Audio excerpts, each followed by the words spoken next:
I don't think I've ever had 5 guests on here at once. It's first time for everything. So I'm going to go around left to right on the way that it's laid out here on my screen. I've got Blake directly next to me, and then Dave Macpherson, former Hamilton City Councillor, former Waikato DHB member, who is living the life of luxury down in the deep south these days. How goes your storm experience at the moment, Dave? Oh, look, I just made it out from town to where I live in the Otago Peninsula last night, about an hour and a half ahead of some road closures, which are now completely closed. If I wanted to get back into town, I couldn't. But where I'm sitting right now, it's as dry as, though I can hear the rain on the roof. Excellent. Next up, I've got Dr. Tracey McLellan. She's the Labour Party spokesperson for health infrastructure. You're in Christchurch at the moment? Yes, kia ora everybody. I'm in Christchurch, and I feel a bit bad in reporting that it's very dry here, but certainly all of our thoughts are with our good neighbours in Otago. Fantastic. And then I've got former Dunedin Mayor Aaron Hawkins here as well. Aaron is an absolute legend who has stepped in for us last minute. So thank you very much for being here. Aaron, how are you holding up down there at the moment? Yeah, kia ora, Paul. We're doing okay up here.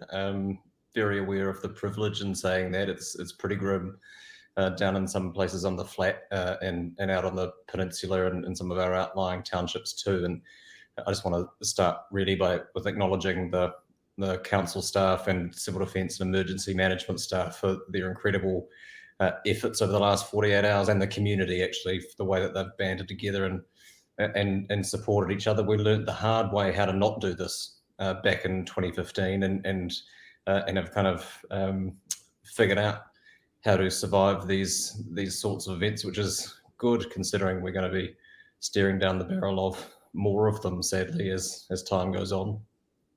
Yeah. It does make me wonder, this new hospital that you guys were promised, was that set up to, like obviously an increase in beds and facilities and stuff like that? Does an event like this for you guys highlight the need for that upgraded infrastructure? Yeah, certainly. We've gotten off reasonably lightly as far as this weather event is concerned, but certainly anybody who's been following what's going on in the hurricane season in North America will know that that's not always going to be the case in extreme weather events. And absolutely, we need to make sure that we have the public health infrastructure in place to be able to deal with crisis events like this. If I could add to what Aaron said, which I totally agree with, Paul, 3 weeks ago, a good friend of ours had a brain aneurysm just south of Dunedin, where she lives, and was rushed into Dunedin Hospital. That was fine, but because they are a bit short-staffed at the moment in that specialist area, she had to be flown up to Christchurch for an emergency operation. And she's fine now, and she's back at home, just south of Dunedin, but she would not be able to be flown up here in this weather we've got at the moment. And she, in that circumstance, she wouldn't be with us. I wouldn't expect after a day or so like this. Anything you want to add there, Tracey? Yeah, well, I mean, weather events like this and any sort of disaster situation or just makes you realise the vulnerabilities in New Zealand, and the fact that we're a big long country that doesn't always have huge pockets of population in some areas, but we've got to make sure that health and access to health is equitable, and that people, no matter where they live, can access particularly that tertiary level care that Dave's describing when something goes dreadfully wrong. And, we need to make sure that the South Island in particular, which tends to miss out sometimes in the consideration of all things, isn't left, at the mercy of not having decent structure and decent health infrastructure. And equity can't just depend on finances, how many people in a particular area might pay taxes. If we are one nation, as some people like to say, then we need to treat all our residents like that and have let them have equitable access to public services. Absolutely. And I think one of the issues. Oh, sorry. No, go on. I was just going to say one of the issues where it's really really special about the Dunedin Hospital and the new Dunedin Hospital is the fact that it's a world-class medical school. And how do you retain workforce? Because as Dave said, sometimes, in particular at the moment, it's incredibly stretched. How do you maintain workforce when you give them grotty conditions to work in? It's not going to be the most attractive way for people to spend their informative young doctor years, and they head off overseas. Yeah, that's a really important point, that this is not just, the Southern Regional Hospital, while certainly important to the people who live in this wider area for the reasons that Dave's described, it's not just about a facility that caters to the needs of the people who live here. It's let's not forget that this catchment also includes the southernmost suburb of Auckland, that is Queenstown, and the people who like to come and visit. And we're quite fond of it as a country, funneling people into Queenstown as visitors. They also need access to medical care when they're in that region. And indeed, as a tertiary teaching hospital, we train doctors by the thousands to service the rest of the country. So it's a bit cute, really, to argue that we don't have the population to justify or deserve adequate access to public health care, because it's not just about the people who are living here. This is a far bigger issue, and one that indeed affects the whole country, however Herculean the assumptions might be about any future med school operations at Waikato University or otherwise. And wasn't it poetic for that to be announced to be continuing on the same day? We got 35,000 people from Dunedin and the wider region taking to the streets, thousands and thousands of those on their first ever protest march to fight for the right to adequate public health infrastructure. Absolutely. Sorry, Blake. So, Tracey, I'll come to you, and then Aaron, I'll come to you. So, Tracey, what was your inspiration behind calling an urgent debate last week in the House? Well, urgent debates. Apart from the hospital itself, obviously. Yeah. Well, it was, thanks for that, Blake. It was because the Rust report came out, and therefore Ministers Retty and Minister Bishop went down to Dunedin, and on the basis of that Rust report, made an announcement. And I had heard that they were going to make an announcement and thought, okay, this might be a good one. Take your gloves off for a bit and, prepare for a good announcement. And when I heard it, I was just shocked. I think they thought they were going down there to take the heat out of the planned march on Saturday, and they just made it worse. So it did, to my mind, cross that threshold for needing an urgent debate. And obviously, all you can do is put your application in and hope that the Speaker sees it your way. And it was a good chance to make the issue front and centre, and for it to be something that everybody in New Zealand could consider, not just the people of Dunedin, particularly given that the government announcement was pitting one region against another, essentially, saying, if we do Dunedin Hospital, then poor old Nelson will miss out, and Hawke's Bay won't get much of a look in, and let alone Whangarei. So it was a chance for us to say, no, not going to fall for that. And I went down to the protest on Saturday, which was amazing. People were angry, but they were also just so resolute, and it had a good vibe as well, like a determined vibe. And as Aaron was saying, I was towards the back, and I think it took 45 minutes for us to start walking once the front people started walking. And while we were waiting, the Waikato Medical School announcement was coming across my phone, and I just thought, oh, tone deaf. Kicking the guts. And Aaron, for you, you're a former mayor of Dunedin. So we saw it reported in Radio New Zealand this week that the current mayors were given assured 2 weeks ago that the hospital was going ahead. So, as a former mayor, what's that perspective like now, hearing that it's not going to go ahead? Oh, look, it's incredibly disappointing, and I think one of the most concerning things, because the mayors across the region are briefed by ministers and officials on a range of topics that are of import to them, and we certainly learned a lot about that through the COVID response. But it is incredibly concerning that the information that is being given to them as leaders in their communities is changing as rapidly as it is. And we've seen this $3 billion figure floated. We have no idea on what basis that has been drawn from. And again, it's not really conducive to a good faith discussion with community leaders, or indeed the community, if you can't front up. And the Rust report recommendation one says decide what you're going to build and build it, essentially, and instead it's being used by the government to justify abandoning the build of new facilities altogether, or building half a hospital instead, neither of which are palatable options. And Pete Hodgson, former health minister and former local MP down here, was bang on Saturday. He said what the government want the rest of the country to think is that you're being selfish for wanting decent public health infrastructure.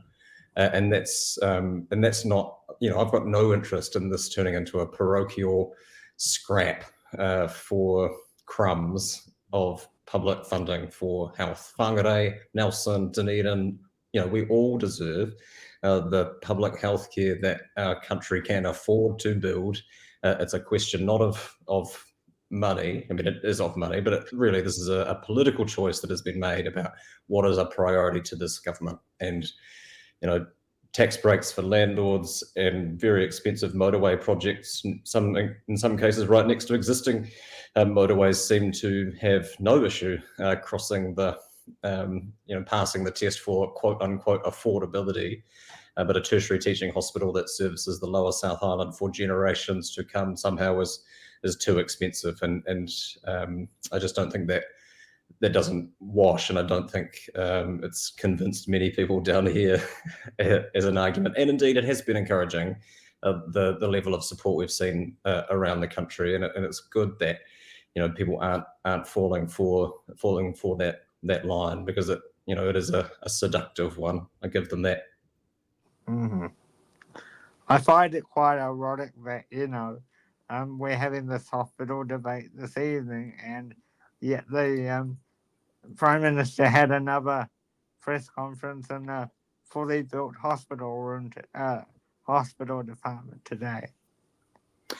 Yeah, there were two very poetic things that happened today. One was Ben Neville presenting to the Select Committee on Oil and Gas Exploration from the flooded streets of South Dunedin, which, if people haven't watched it, it's definitely worth going to watch that. The other was, as you say, the Prime Minister sending us his thoughts and prayers at a media stand-up from a private hospital in Auckland, which, you'd think with a phalanx of media advisors and others, you might have thought about where you might be standing to have that conversation. But yeah,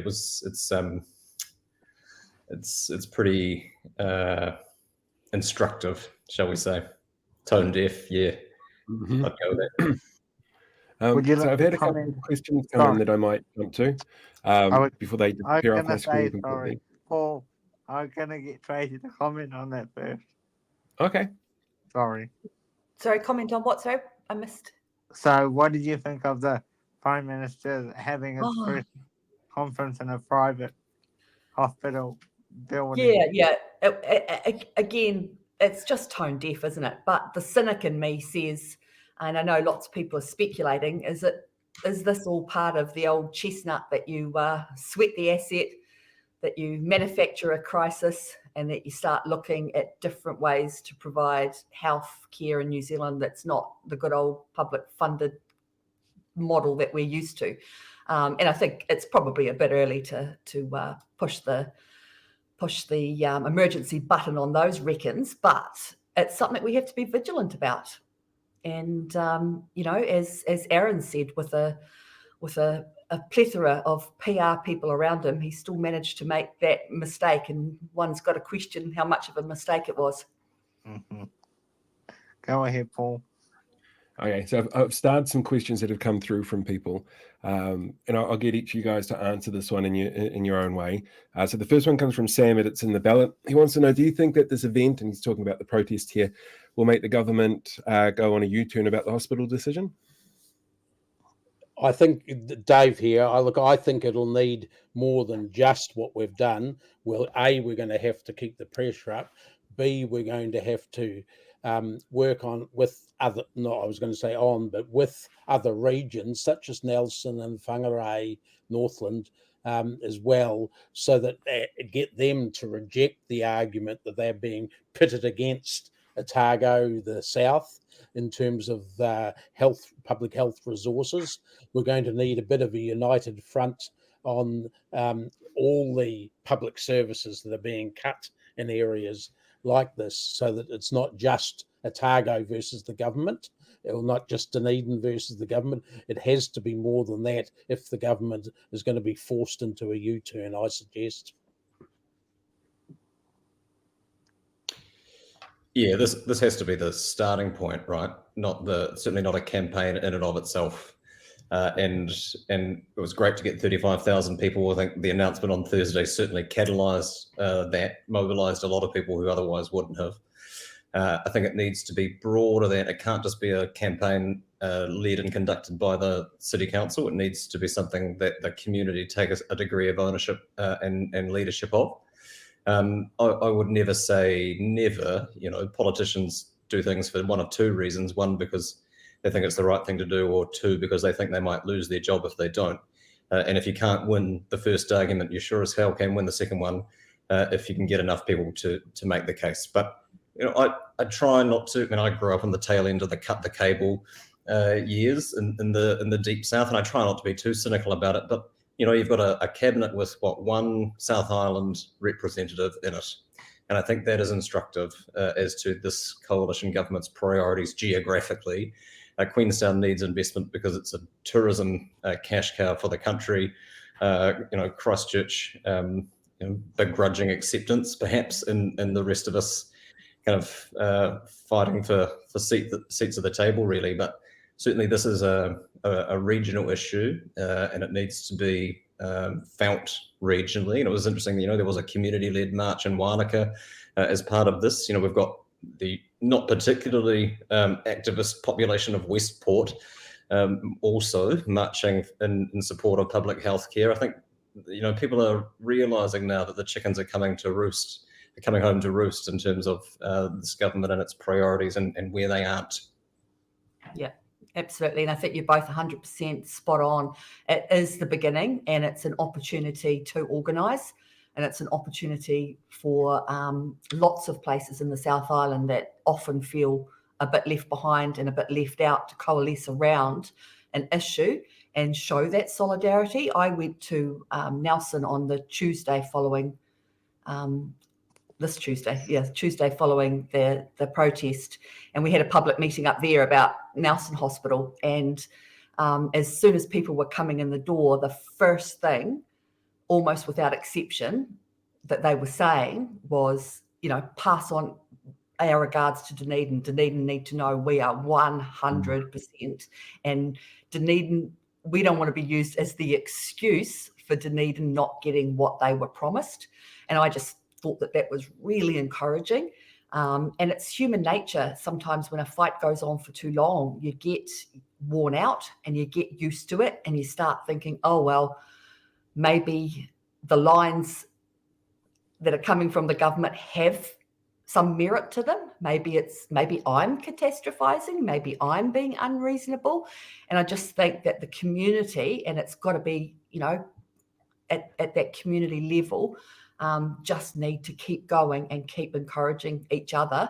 And eventually, I suspect the government will listen, health is one of those things that you might not win an election on, but you can certainly lose one on. And this is our opportunity to make health a priority, because it's worth it, and Dunedin Hospital's worth it. Mm-hmm. All right. Another question that's come through from Kiwi Burb. How do you guys feel about bringing back the Ministry of Works? And I suppose a little bit of a wider scope on this one is, do you think it would have made a difference in how much this project's looking at costing and the government's decision to continue with it?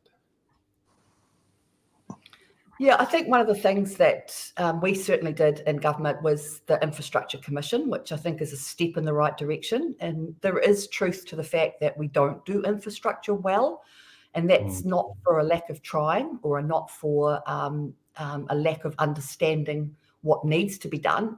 But, we just don't have the population base for it sometimes to even have the requisite workforce without having to be dependent on overseas large consortiums to sort of deliver those projects. So with a pipeline and with some more coordination between health and education and various other infrastructure programs, I think we can get much better at that.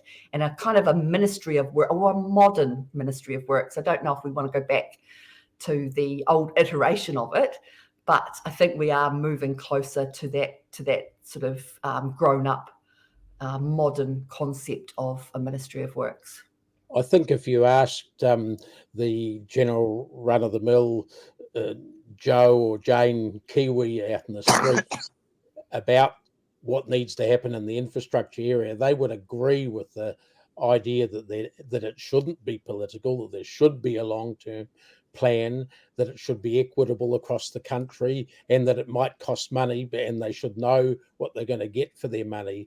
And if that leads to things, whether it's an infrastructure commission, a Ministry of Works, modern or even ancient, that people would understand that if they felt like they were part of that argument. I'm involved in the campaign to replace the aging ferries we've got now with rail-enabled ferries. That's another big infrastructure issue that's particularly pertinent to the South Island. And unless we get some long-term planning in that area, the South Island, as far as rail's concerned, is going to be cut adrift. We're going to be cut adrift in the health area. We're going to be cut adrift even in, if you're looking at air transport, and there's queries and questions justifiably about that on sustainability grounds, but that's being cut back in the deep south right as we speak. There's a whole host of things like that, and we need some joined up long-term thinking that's bought into, hopefully, by the entire political scene on that, and certainly supported by the regional communities in the south and elsewhere. Yeah, the only thing I'd add to that is that one thing we do need to push any of this work that needs to get done is the workforce to do it. And I think the uncertainty that we currently have in vocational training and the disestablishment of te pukenga and what that means for the polytechnics and for the ITO sector. There were a few things that we thought might survive the change of government because it aligned with them priorities, things like MB's workforce development councils also on the scrap heap. So, who is doing the work to look at the things that need to get done and the things that need to get built, and ensuring that we have the capacity to be able to train the people. We won't be able to train all of them. We will need to bring in specialist labour and workforce from other places, but we should be doing the capacity of our own people. And I don't think, from the outside at least, it doesn't look like there is much of a cohesive plan around how to address that, and that is concerning because there's a huge, we're all aware of the vast infrastructure deficit that the country has had. We underprepared population-wise and don't have the capacity to service that population, and that is only going to continue to grow if we don't start, seriously investing in both people and projects to catch up. And I've got one last question that's come through from the viewers. Would any union plans that could help out here with the fight? Well, the unions have been very active, NZNO in particular. It takes a lot to get nurses out marching usually, and they've been They're too busy incredibly. too. Well, that's right. Teachers and nurses, and those who negotiate their pay are usually well aware of their reluctance to take industrial action. But they have been, ASMS, NZNO, sorry, the medical specialist union and the nurses union and the other unions have been incredibly useful. And I think they do need to be involved in any ongoing campaigning efforts, because that's what they do, is organising and campaigning and turning people out and taking up the fight. Really, I mean, this absolutely is an issue that affects workers and their members, and is absolutely the kind of struggle that they should be getting involved in, as indeed they have been so far.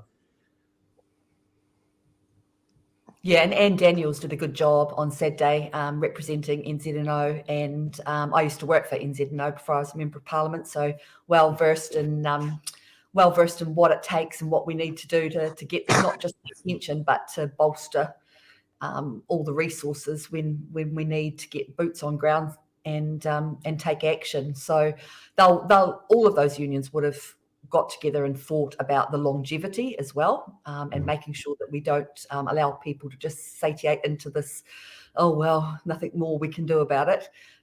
So they'll have plans, and they'll be working together to make sure that those are good plans so that everybody can get involved in. Yeah, I think also the hospital protest in Dunedin and elsewhere, hopefully. And by the way, Westport was a similar proportion of residents out on the streets as we had in Dunedin. Even though it seemed smaller, it wasn't proportionally. I think the hospital protest is an iconic thing at the moment. We get the rest of unions in New Zealand behind, and other community organisations, NGOs, all sorts of organisations, not just the unions. It really is an opportunity for a united front to sort of coalesce around health. I think that will be something that's very hard for the government to resist. Yeah, and one of the other. Oh, sorry. I was just going to say, as you said, Dave, about the ferries, one of the things that interests me, that's also got a $3 billion, magical $3 billion. That must be the threshold where things just get really scary and people go, oh no, we can't have that. It's $3 billion. Unless it's a landlord's tax cut, Tracey. Well, the landlord tax cut was only 2.9. That was 2.9. That snuck in there. So, mind you added the 216 million for Philip Morris. That's and the right, backhanders, and we're getting close. I just wanted to say that the other thing that we're lucky to have here, and despite our disagreements over the years, is having a locally owned media company, and certainly the Otago Daily Times have made this crusade that they want to be a part of some of the most outstanding newspaper front pages I've seen over the last 10 days or so, and I think that is an incredibly it's a great reminder actually of the power of the news media as a force for good, and as a way of being able to get a community on board a campaign when they know that this is I've been that wasn't even my first protest march that week, but I saw people walking down the main street that you would never see out on any other calls of crusade. This is one of those rare bipartisan issues that there's no political risk for the ODT in picking a side, and I think there's going to be plenty of risk for politicians in picking the other side, because this isn't going away, and we will fight this, and ultimately we will win it. Yep. Have any National Party MPs shown up, or any coalition MPs been down there since the announcement? No, there was an event to mark the Hillside Workshops revitalisation rebirth was scheduled for today, but not a lot of civic events happened today, as you would imagine. Yeah, of course. But that's not new. We didn't see much of them during the election campaign either.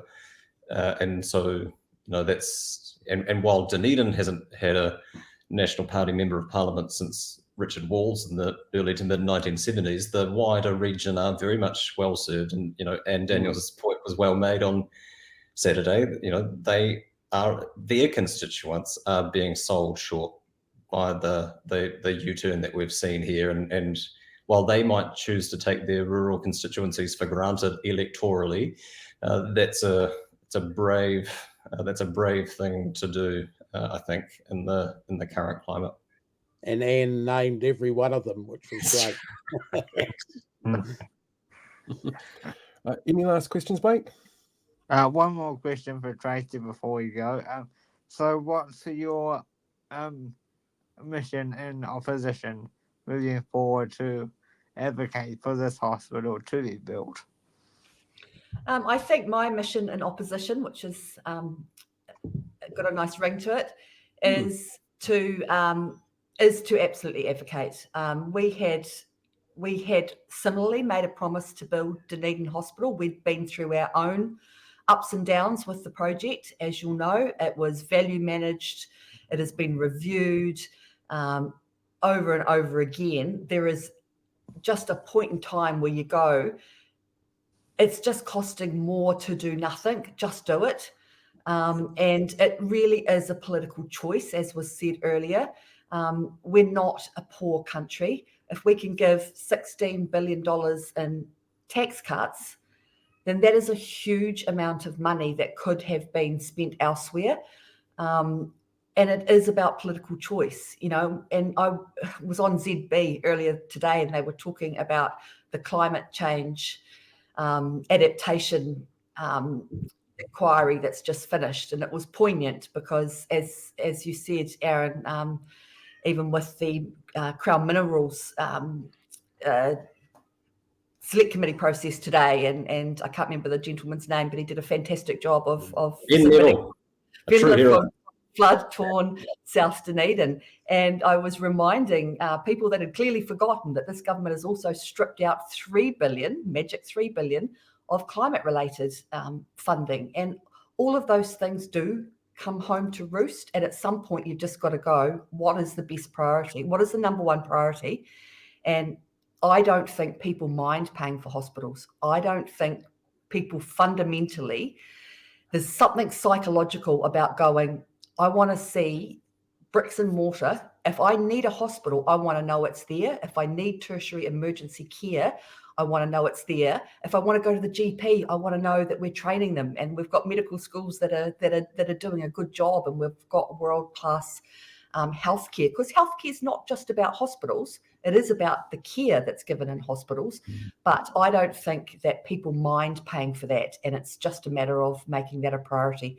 And we have committed to finishing Dunedin Hospital in the way it should be. Fantastic. All right, one last question before I let all of you guys go. We do occasionally get members of the coalition watching the content, which surprises me, but they do show up. If you had one message for them over this issue, what would that message be? I would say look at a map and look at what's south of Wellington. I mean, the message is pretty clear from our communities: build it once and build it right. Yep. Yeah, never underestimate the people of the South. This is the number one issue. They won't let up. Long traditions, I'm from Southland, long traditions of understanding what it takes to fight and to be heard, and plenty of experience in doing it. Fantastic. Thank you guys so much for coming on. I realize it is a very stressful time for everybody in the South at the moment with everything that is going on. So I really appreciate the time that you've given us tonight.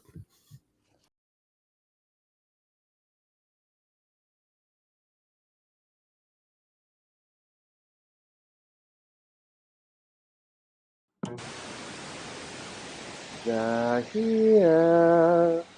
The links to other things that come at the end of YouTube videos. Those ones there, here.